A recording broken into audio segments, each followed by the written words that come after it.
Module 8 review. Congratulations, you've made it to the end of the course. This is your last module, quadratic functions, the third type of function that you have learned about, linear functions, exponential functions, and now quadratic functions.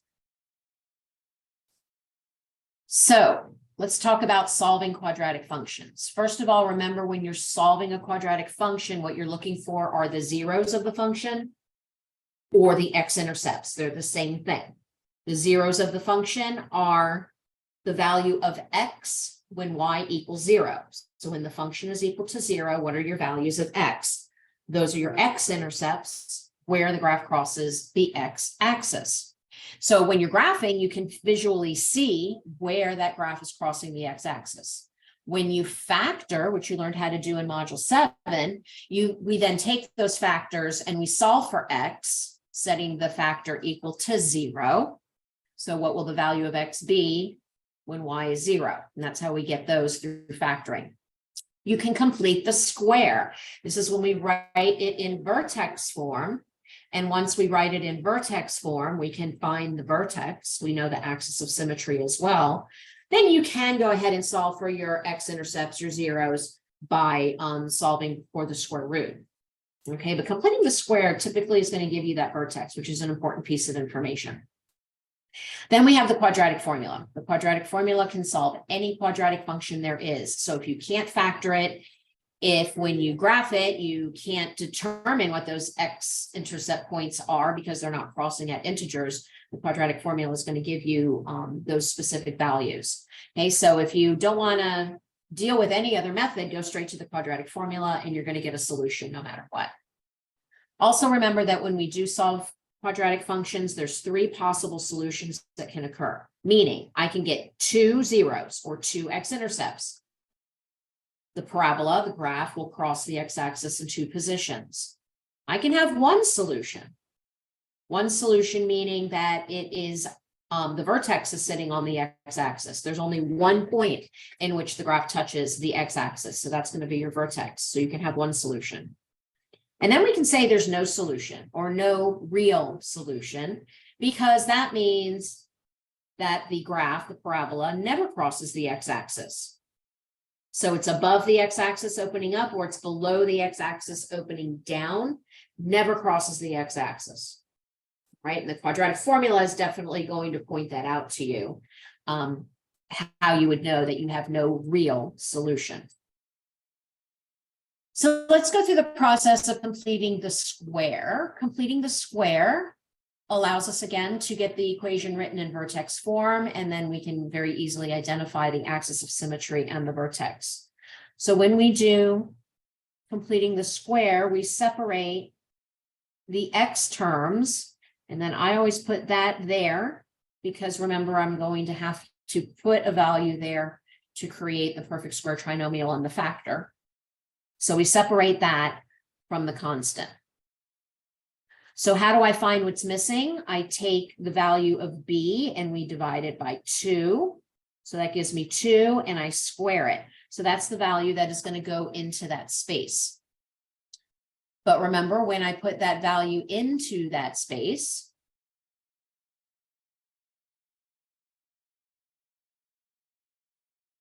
I have to also subtract it from the other side. So I have to include it with my constant to keep everything balanced. Okay, now I can create my factor once I simplify my exponents. So I like to simplify my exponents so that everything is ready to go. I can create the factor now. So remember, that just means to take the root of the first and the root of the last. And that creates my factor. And remember to put the exponent on the outside. And then I simplify this. -8 minus 4 is -12. So there I have vertex form. My vertex is -2, -12. Which I can pull out the h and the k values. This would be a function opening upward because I have a positive leading coefficient. Okay, let's go to the second one. This one is going to be a little bit different because I do not have a leading coefficient of 1. So first I do separate my x terms from my constant. Okay, but before I do anything, I need to get a coefficient of 1 for my x squared. So I have to take out the 2. So we're going to divide or factor out the greatest common factor of 2. So that leaves me with x squared plus 6x plus something, and then plus 16 on the outside.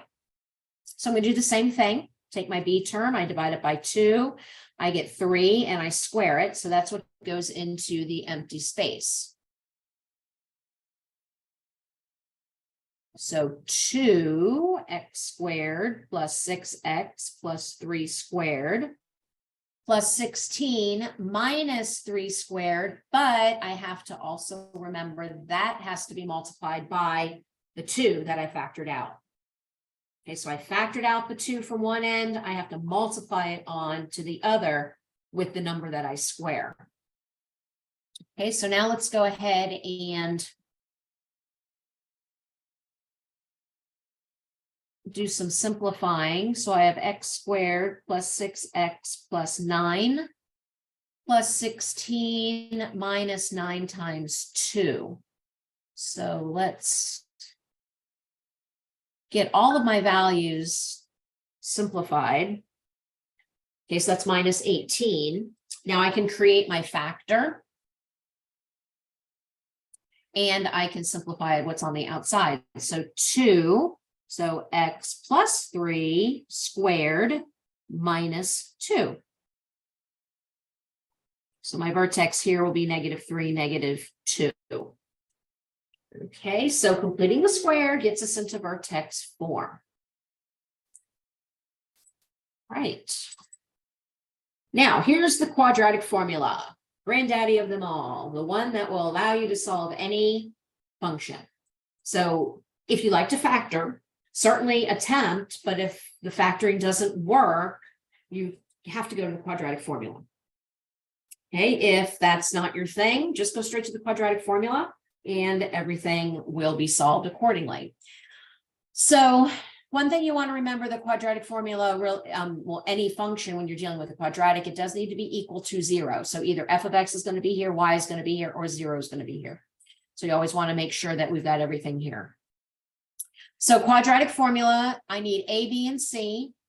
I need to know what a, b, and c are so that I put them in correctly. So remember, a is your leading coefficient of the x squared. B is the coefficient of your x term, and this would be -3 because it's a subtraction sign, and c is your constant. So that's going to be -8 because I have a subtraction sign. So remember, subtraction sign in front of the value makes that a negative number. You have to put it in as a negative. Okay, so let's go to the quadratic formula. So we're going to be solving for x. We're finding the x-intercepts. So b is -3. So the negative of -3, you have to remember that. So if b is negative, it does become positive. Plus or minus the square root of b squared. So -3 squared minus 4 times a times c. And that's all over 2 times a. So now let's get things simplified here. So the negative of -3 is +3, plus or minus -3 squared is 9. And now I'm going to multiply -4 times 2, that's -8. And then -8 times -8 is +64. And 2 times 2 is 4. Now I'm going to simplify under my radical sign. So 3 plus or minus the square root of 73 over 4. Now 73 is not a perfect square. So I need to get an estimated value of the square root of 73. Remember, a radical that's not a perfect square, it's irrational. It's going to have a decimal that goes on and on and on and on and on and never ends. So we're going to take our calculator. We're going to find the square root of 73, and I'm going to round to the nearest tenth. So let me get my calculator here. And I'm going to type in 73 and hit the radical sign. And I get 8.544. So let's, radical 73 is equal to 8.544. I'm going to round to the nearest 10th. So I want one decimal place. So that means I'm going to look at what's next to it. 4 tells me to stay the same. So I'm going to use 8.5. So that's the approximate value of the square root of 73. So now I have to come back and input that number for square root of 73 instead. Okay, so for radical 73, radical square root, same thing. I'm going to use the number 8.5. And now I have to do two equations, 3 plus 8.5 divided by 4 and 3 minus 8.5 divided by 4. So remember, you have to do 2 because we have to find two solutions. 3 plus 8.5 over 4 and 3 minus 8.5 over 4.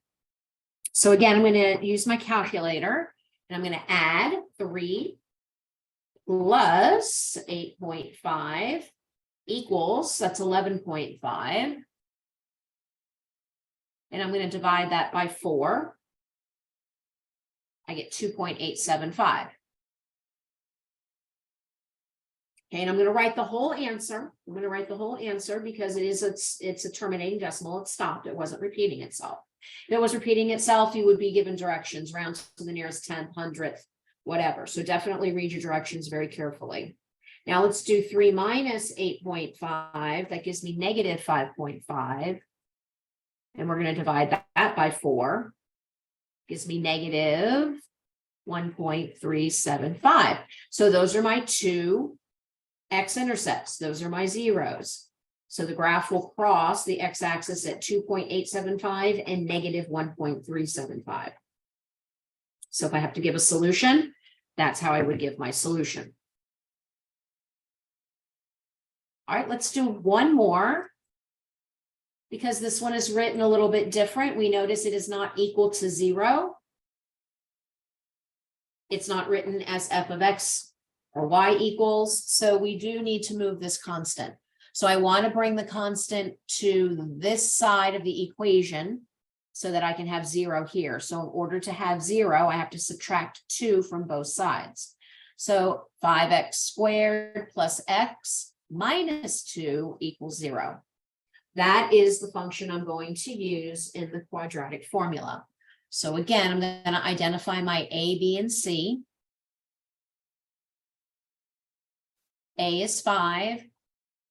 B is 1. Remember, when there's nothing in front of the variable, the coefficient is 1. And C is negative 2. So let's get everything put into the formula. So negative B, so negative 1 plus or minus the square root of 1 squared minus 4 times 5 times negative 2 all over 2 times 5. All right, so let's get everything simplified.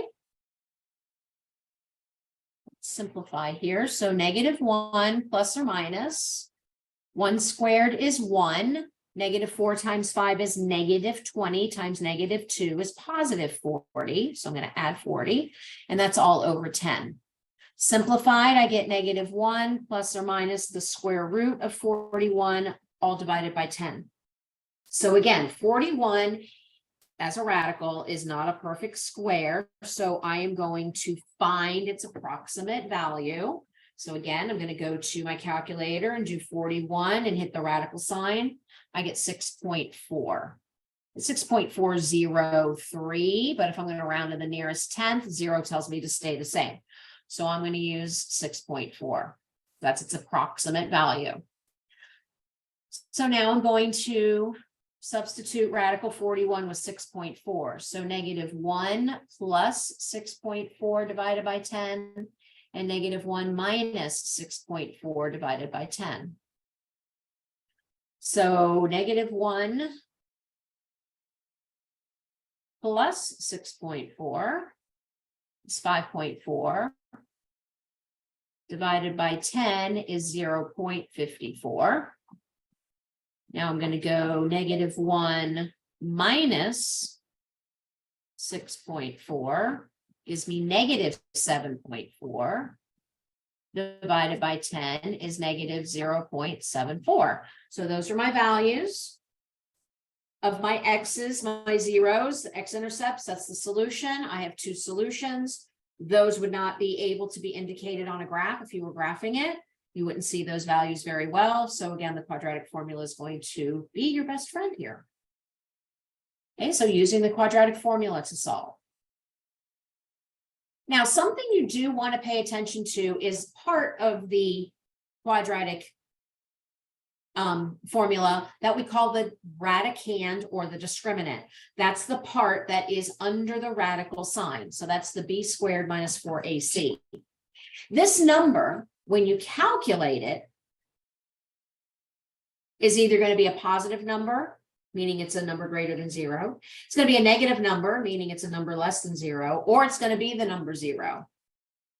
And by analyzing the value, whether it's positive, negative, or 0, that will tell you how many solutions the function will have. Will the function have 2, 1, or no solution? So the radicand tells you that. You get a question, how many solutions does this function have? They're not asking you to solve it. They just want you to say there's 2, 1, or no solution. Calculate the radicand value. That's all you have to do. So if the radicand or the discriminant, because they'll use either word, is positive, meaning it's greater than 0, there's going to be 2 solutions. So that means this graph will cross the x-axis in 2 positions. So if its value is positive, greater than 1, there's going to be 2 solutions. If the radicand or the discriminant value is equal to 0, so that means you do all of the math inside the radical and you get the number 0, there's going to be 1 solution. The graph is going to cross the x-axis in one spot, which means the vertex is sitting on the x-axis. Okay, so if you actually solved it, you're going to get 2 answers, but both of them are going to be the same number. That's why we say there's only 1 solution. You have 2 identical solutions, so there's really only 1. All right, last but not least, if the radicand or the discriminant is negative, meaning of course it's less than 0, there will be no real solution. Okay, so there will be no solutions to this. It will not cross the x-axis. So just a little shortcut, without having to solve the function, you can find out at least how many there will be. If you are solving it, look at that number under the radical sign. If it's positive, you know you're going to get 2 different answers. If it's a 0, you know you're going to get 2 answers that are exactly the same, therefore only 1 solution. If it's a negative number, you can stop working because you cannot have a negative radical. There's nothing that multiplies by itself to give you a negative number. So you can stop your work right there. So pay attention to that radicand or discriminant value. It can be helpful to you down the road.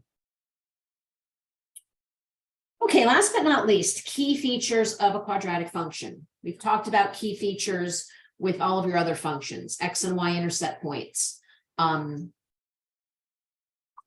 domain, range, rate of change, all of that stuff. Same thing comes into play with quadratic functions. We can find all of these values.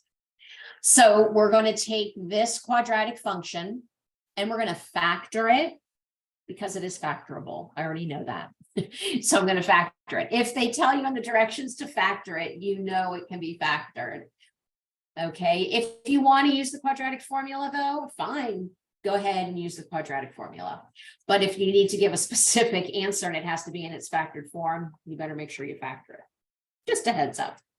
So just again, pay attention to what's going on. So the first thing we're going to do is factor this polynomial. We're going to find the x and the y intercepts. We're going to find the vertex. We're going to identify the vertex as a minimum or a maximum. So we'll review how we know that information. And then we're going to explain how to graph it. I'm going to actually graph it, but we're going to explain it because if you're asked to explain, you need to, of course, put it in words. Make it a step-by-step process. First, do this. Second, do this. Third, do this. That's your best way to attack a question like that. So let's go ahead and factor this. I notice that I have a GCF. Okay, my GCF is 2. So I do want to factor out my GCF. So 2x squared plus x minus 2. Now I'm going to factor, of course, what's inside the parentheses. So my a times c is -2 and my b is +1. So what multiplies to give me -2 but adds up to +1? Well, the only thing that multiplies to 2 is 2 and 1. So I have to determine which one's positive and which one's negative. I want a positive 1. So the 2 needs to be positive because it's larger.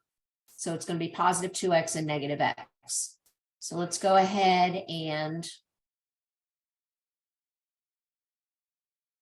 write this out. So x squared plus 2x minus x minus 2. I'm going to group so I can factor. So I have 2. I'm going to factor x out and do x plus 2.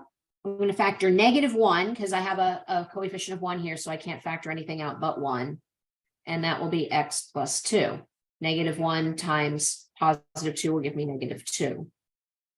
Okay, so that gives me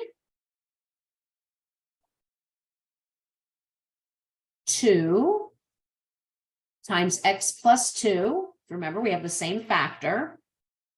And then I factored out x and -1.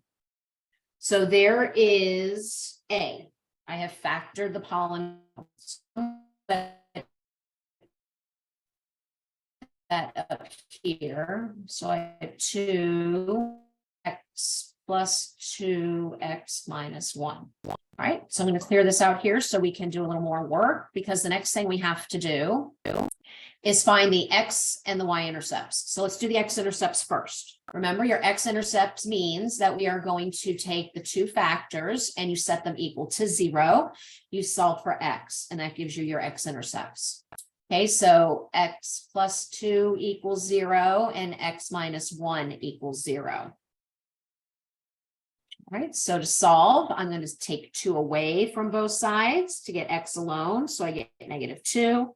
I'm going to add 1 to both sides. I get x equals 1. So my x-intercepts are -2 and +1. So -2, 0, and 1, 0. Because remember, y is 0 for my x-intercepts. Now I need to find the y-intercept. To find the y-intercept, I input 0 for x. Because the y-intercept is where it's going to cross the y-axis, and that's where x is 0.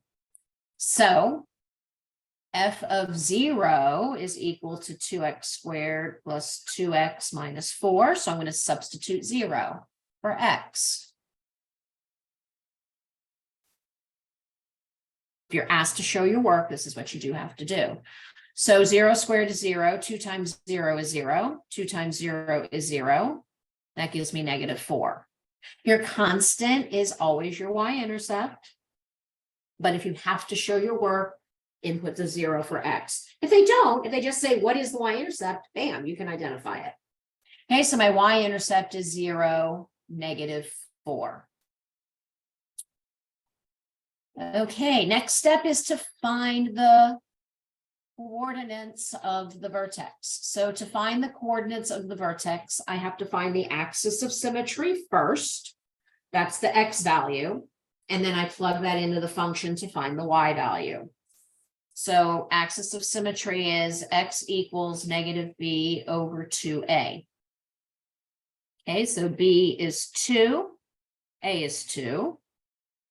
Okay, they're both 2's. I go back to the original, okay?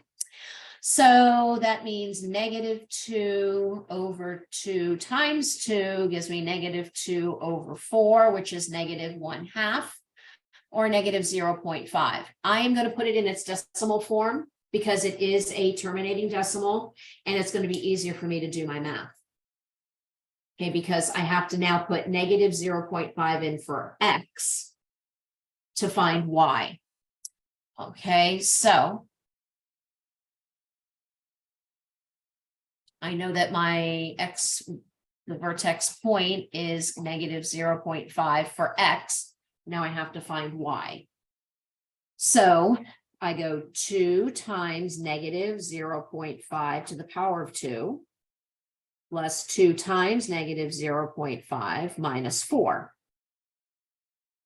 Okay, negative 0.5 times itself is going to be a positive. So that's 2 times 0.25. 2 times negative 0.5 is negative 1. So now I have to multiply 2 times 0.25. That gives me 0.5 minus 1 minus 4. And that is equal to negative 4.5. So that's my Y. So my vertex is negative 0.5, negative 4.5. Negative 1/2, negative 4.5. If I put 4.5 as an improper fraction, it would be negative 9/2. So lots of ways you really can display your vertex point. Right? Being I have terminating decimals, it just makes it a little bit easier. Okay, so that information that we have now is going to allow us to explain how to graph. The last question, though, we do need to answer is my vertex a minimum or a maximum value? This is important because this is how you justify the direction of your graph. Is my graph going to open up or is my graph going to open down? To make that determination, we go back to the function. Okay, remember, we always go back to the function for this kind of information. The vertex point is just that. It's where the vertex is located. Is that vertex the bottom of the graph or the top of the graph? Is it the minimum or is it the maximum? That comes from the function. We look at the leading coefficient. The leading coefficient is positive 2. If my leading coefficient is positive, the graph opens up and I have a minimum vertex. If my leading coefficient is negative, my graph opens down and I have a maximum vertex. So in this case, our vertex is a minimum because we have a positive leading coefficient, so the graph will open upward. So my vertex is at the bottom of the graph. That's important because we're going to use this information to explain how to graph. So what do I do with the x-intercepts? What do I do with the y-intercept? What do I do with the vertex point? And how do I know the direction to open it? Those are all of the pieces of information that we're going to need and you're going to need to explain. So on the next screen, we're going to do a graph. So I know that my x-intercepts are negative 2 and 1. My y-intercept is negative 4. And my vertex is negative 1/2, negative 4.5. Okay, so I'm going to do the graphing so that we can understand the steps. So the first thing I would do is I would graph my x-intercepts. So I'm going to graph the x-intercepts at negative 2 and 1 on the x-axis. So that's going to be my first description in words, and I'm going to put them on the graph. So at negative 2 and 1. So there's my x-intercepts. Okay, the next thing I can do is I can, oops, sorry about that. Next thing I can do is plot my y-intercept. So I'm going to graph the y-intercept at negative 4 on the y-axis. Instead of saying on the x-axis or the y-axis, I could put the points. I could say graph the x-intercepts at negative 2, 0, and 1, 0. Graph the y-intercept at 0, negative 4. So those are all things that you can, put into words that are best for you. So there's my y-intercept. Now, the last thing I need to do is graph the vertex. So that will be step number 3. So I'll say 3 graph the vertex point at negative 0.5, negative 4.5. Okay, so I'm going to find that. That's going to be a little difficult, but we can do that because that's going to be halfway, and then it's going to be halfway between 4 and 5. So it's going to sit right about here. Okay, remember they're symmetrical. So we can, kind of see how we're going to get that match. This is probably a point right here. That would be a second point, and we can kind of guide ourselves that way because parabolas are a little difficult to hand graph. Okay, and I'm only hand graphing it so you can see the steps. Then the last thing I would say would be, because the leading coefficient, if I can spell, I'm typing, is positive, the vertex is a minimum, and the graph will open upward. So there's my last explanation as to what I'm going to do, or I'm explaining it really should do, whoops, is add another step,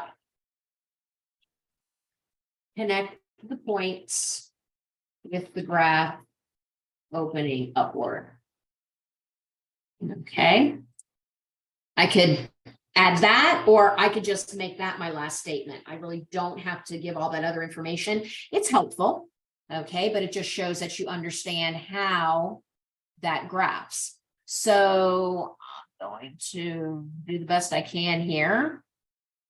And there we go. There's the graph of that function, the parabola. It's opening upward, leading coefficient. But that's how you take all of those points and explain your steps. So if you are asked to explain how to graph, that's what you want to be able to do. And you want to give those steps. Be very specific. It's very important that you're specific in your explanation.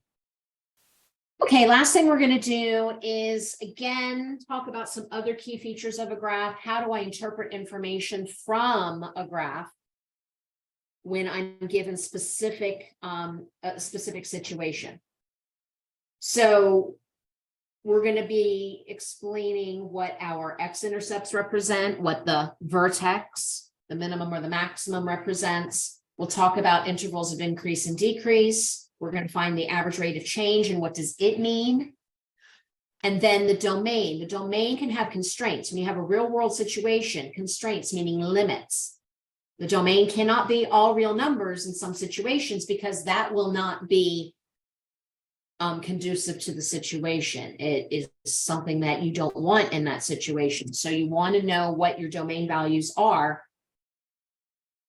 in terms of what the situation presents. Okay, so this graph below shows the profit, f of x. So profit is on the y-axis in dollars, depending on the price of stickers, x in dollars sold by a company. So this is the price of the stickers, $0, $1, $2, $3, $4, and so on. And then this is the profit made. Okay, so we can see we've got intervals of 30 going on here. So the first thing we are going to focus on is the x-intercepts and the maximum value. So since this graph opens downward, we can see that we have a maximum vertex. The vertex is at the top of the graph. Our x-intercepts are down here where it is crossing the x-axis. So the x-intercepts are 0 and 8, crossing the x-axis at those 2 points. That is the value of y at 0. So the x-intercepts are telling us that when stickers cost $0, they make 0 profit. If the stickers cost $8, they make 0 profit. So the x-intercepts are the price of stickers, at which there is no profit. So that's what your x-intercepts mean.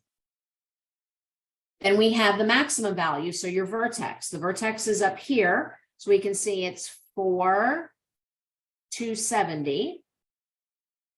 We can give it a value to help us understand. $4 per sticker I make a maximum profit of $270. So the maximum of the graph tells me the maximum profit I make when the sticker is at a certain price. $4 per sticker, I make a maximum of $270. Okay, so those are your x-intercepts and your maximum. What are the intervals of increase and decrease, and what do they represent?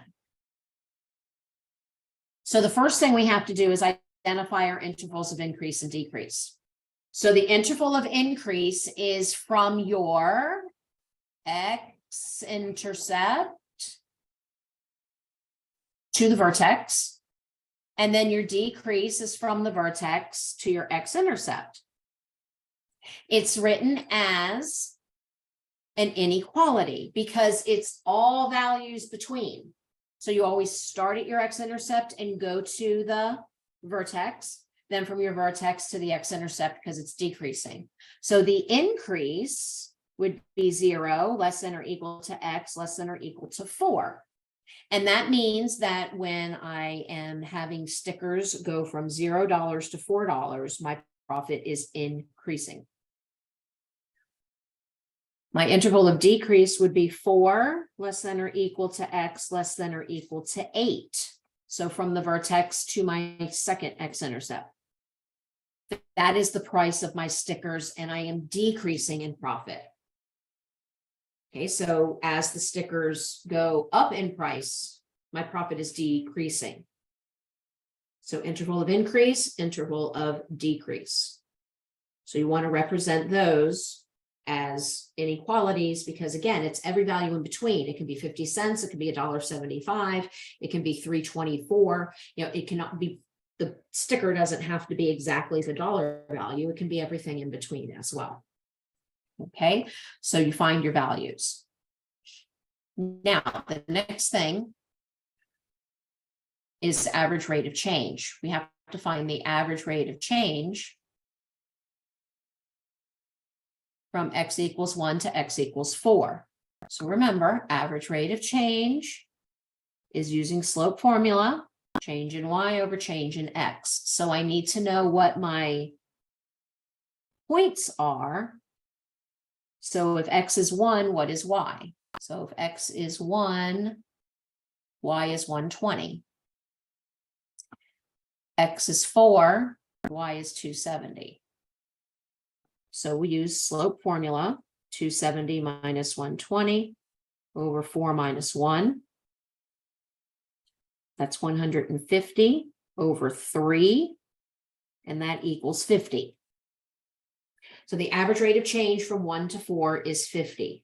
What does that mean? That means as the stickers increase per dollar in price, my profit increases $50. So every $1 the sticker price goes up, I get $50 in profit because it's a positive value. So therefore everything is increasing. Okay, so that's the average change. $50 in profit per dollar I go up. Last is the domain. We talked about the domain and having constraints or limits. The limits of your domain are your are your x-intercepts. Your x-intercepts are the constraints of your domain. Meaning, I do not want negative profit. I don't want to lose money. Okay, I don't want to lose money. And secondly, I can't sell something for negative dollar amounts because that's what happens on this side of your graph. If it keeps going, my X values become negative. Okay, I can't sell something at a negative value. I wouldn't want to give it away either, because if you give things away, you don't earn any money. That's why a price of $0 has you a profit of $0. Okay, but I don't want a negative. I can't do negative. Then I'm going to come here, 8. But if I sell it for more than 8, notice I'm now down in the negative value for Y. So that means I'm losing money if I charge more than $8 for the sticker. Okay, so we are going to write the domain also in terms of an inequality. So it includes all values. So we just use the two x-intercepts and put X in the middle because X is your domain. So the constraints are 0 to 8. If I can't sell stickers for less than $0 because that's negative, that's not possible. I don't want to sell stickers for more than $8 because that gives me a negative profit. I lose money by doing so. So therefore my domain should be 0 to 8. So just remember your domain is going to be from X-intercept to X-intercept. Okay, so application of your quadratics as well as understanding how to solve them. This should allow you to do great on your DBA as well as your test.